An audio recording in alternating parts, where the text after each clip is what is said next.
सोमवार की अष्टमी का मतलब आपको इंदौर की कथा में बताया था, जिस दिन शंकर और पार्वती के मिलन का दिवस हो, और केवल एक माता पार्वती के अकेले मिलन का नहीं, 64 योगनिया तक भगवान शंकर से मिलने के लिए आती है।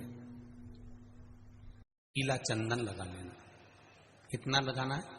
बीच वाला जो पत्ता है उस पर पीला चंदन। जब आपको लगे कि मेरा जीवन बहुत कष्टमय है, अब ये रोग, अब ये कष्ट दूर ही नहीं हो रहा, अब ये आए दिन तकलीफ पर तकलीफ बढ़ती जा रही है, आए दिन रोग बीमारी, पैसा घर में बच नहीं रहा, बहुत कष्टमय जीवन है, इसमें लगाओ पीला चंदन बेलपत्री की बीज पत्ती पर।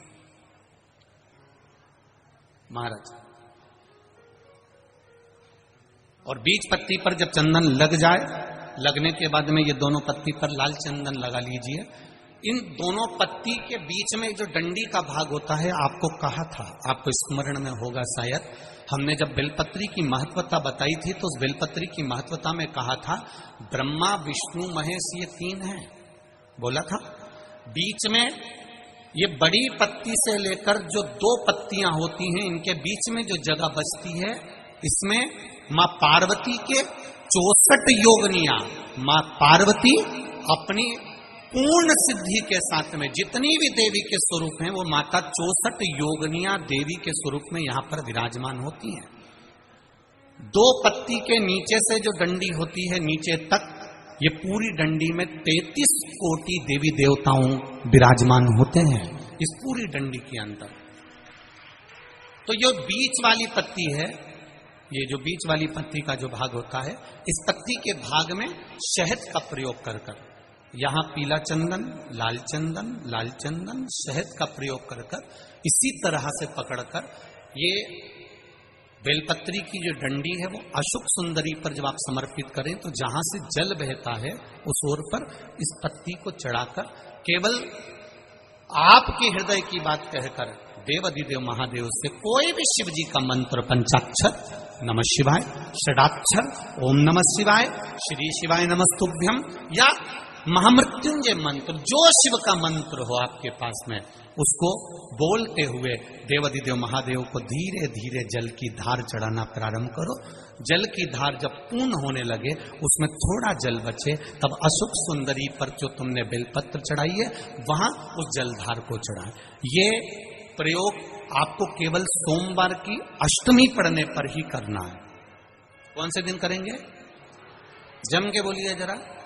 सोमवार की अष्टमी पढ़ने पर यह प्रयोग करें, और जल चढ़ाकर बाबा से विनती कर कर उसी बेलपत्र को वापस उठाकर कहीं जलाशय में या किसी पेड़ के नीचे विसर्जन कर दें, और 1 लोटा जल वहां भी चढ़ा दें। बस निवेदन कर कर आ जाइए, मेरा बाबा 3 माह के अंदर हाथ जरूर पकड़ेगा और आपको दलदल से बाहर निकाल देगा। एक काया के रोग से मुक्त। एक बात और आपसे कहेंगे, उतारिएगा। जिसके शरीर में सफेद चमड़ी पड़ने लगती है, चर्म रोग हो जाता है, या चेहरे पर आंख के पास में पूरा कालापन आ जाता है, उसको हमेशा याद रखना है, लाल चंदन का लेपन पीपल के पत्ते पर करिए। काय पर करना है? पीपल के पत्ते पर लाल चंदन का लेपन करिए। लेपन कर कर सोमवार की अष्टमी के दिन उसको लेपन कर कर वापिस निकाल कर शंकर भगवान पर उसका धीरे धीरे त्रिपुंड बनाकर लेपन करना प्रारंभ करिए। जब आप त्रिपुंड बनाकर लेपन करना प्रारंभ करें, उसके बाद उस चंदन को जो सोमवार की अष्टमी है तब निकाल कर लिया है, और निकाल कर लाकर उसको डब्बी में रख लें। उस चंदन का प्रयोग चर्म रोग के स्थान पर थोड़ी थोड़ी मात्रा में करना प्रारंभ करें, पानी के साथ मिलाकर। परंतु उस चंदन को केवल 6 से 7 दिन में प्रयोग करिएगा, ज्यादा नहीं, धीरे धीरे चमड़ी। परंतु उसको सोमवार की अष्टमी के दिन सिद्ध कर कर बनाना है, उसको सोमवार की अष्टमी के दिन चढ़ाना है। श्री शिवाय नमस्तुभ्यम, या ओम नमः शिवाय, या पंचाक्षर मंत्र, या महामृत्युंजय मंत्र, जो आपको आता हो, शिव जी का जो नाम आपको याद हो, उसको बोलकर चढ़ाओ। उसको लिया, फिर उसको अपने शरीर पर लगाना प्रारंभ करो। उसका फल आपको 15 दिन के अंदर धीरे धीरे धीरे धीरे प्राप्त होना प्रारंभ हो। लाल चंदन का प्रयोग शिव जी के लिए अवश्य। सोमवार के अष्टमी के दिन अशोक सुंदरी वाली जगह, सबको मालूम है ना अशोक सुंदरी की जगह, अशोक सुंदरी वाली जगह पर 7 हल्दी की बिंदी रख दी जाए। लड़का लड़की जिसका विवाह नहीं हुआ उसका हाथ रख दिया जाए और वही हाथ के छापे पीपल के वृक्ष पर 5 लगा दिए जाएं। महाराज 3 महीने में उसका विवाह पक्का हो जाता है। सोमवार की अष्टमी का इतना भाव है, सहज नहीं है सोमवार की अष्टमी। शिव और आद्य शक्ति का मिलन है सोमवार की अष्टमी। भगवान शंकर और पार्वती का मिलन। ऐसी कौन सी कामना है जो शिव पूर्ण नहीं करते? बस आपका विश्वास, आप उस पर भरोसा करना तो पूर्ण करना। पूर्ण भरोसा मतलब छोड़ दिया। पूर्ण भरोसा मतलब शंकर जी के मंदिर में नारियल नहीं फूटता। फूटता है क्या? नहीं, क्योंकि पूर्ण समर्पित होता है। शिव जी को आधा चावल का दाना भी नहीं चढ़ता, पूर्ण चढ़ाई है। शिव जी को आधा फल नहीं चढ़ता, पूर्ण चढ़ता है। श्रीफल भी चढ़ेगा तो पूर्ण चढ़ेगा। शंकर भगवान के पास में आधे का कोई काम नहीं है, उनको पूर्ण समर्पण चाहिए। आपका पूर्ण समर्पण। बहुत तकलीफ है और नहीं हो रहा काम, बहुत दिनों से लगे हो, नहीं हो रहा, हरा मूंग ले जाओ। मूंग के दाने तो रहते हैं घर में, केवल 31 मूंग के दाने लेकर जाइए, 31 चावल के दाने लेकर जाइए और 31 ही बेलपत्र लेकर जाइए। जिस दिन सोमवार की अष्टमी हो, कौन से दिन? सोमवार की अष्टमी हो, उस दिन शंकर जी के मंदिर में जाओ, 3 चीज लेकर जाओ, मूंग के दाने, चावल, बेलपत्र। चावल जो 31 लेकर गए हो, अपनी कामना कर कर शंकर जी की देहली पर रख दो, चौखट पर, कहीं पर भी एकांत में उसको रख दिया जाए।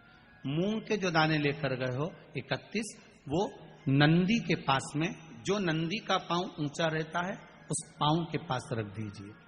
और जो 31 बेलपत्र लेकर गए हो, वो 31 बेलपत्र अशोक सुंदरी वाली जो जगह है, आपको पहले बताया है कथा में, अशोक सुंदरी जी का स्थान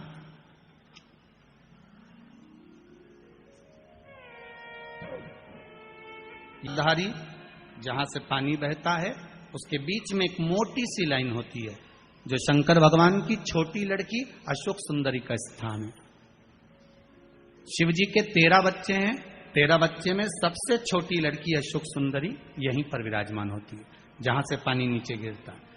प्रत्येक शिवलिंग के सामने एक मोटी सी लाइन होगी, उस मोटी सी जो लाइन है अशोक सुंदरी, वहां पर जो 31 बेलपत्र लेकर गए हो, अपनी कामना कर कर पीला चंदन, लाल चंदन लगाकर उस पर समर्पित करते जाओ। उसकी डंडी जहां से पानी बहता है उस ओर होना चाहिए। आप निवेदन कर कर देखो, एक सोमवार की अष्टमी पर कर कर देखना, दूसरी सोमवार की अष्टमी आएगी, अपने आप आपका काम हो गया होगा। बाबा से निवेदन तो करो, क्यों भटक रहे? भोला सब दुख काटो,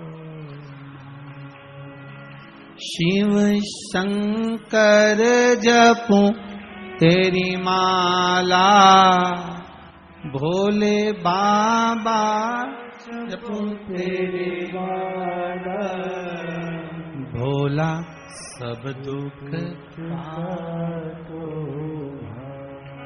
ओ भोला सब दुख काटो। आप उससे निवेदन करेंगे, प्राप्त होगा। शिव तत्व में जो सुख है वो सुख कहीं नहीं।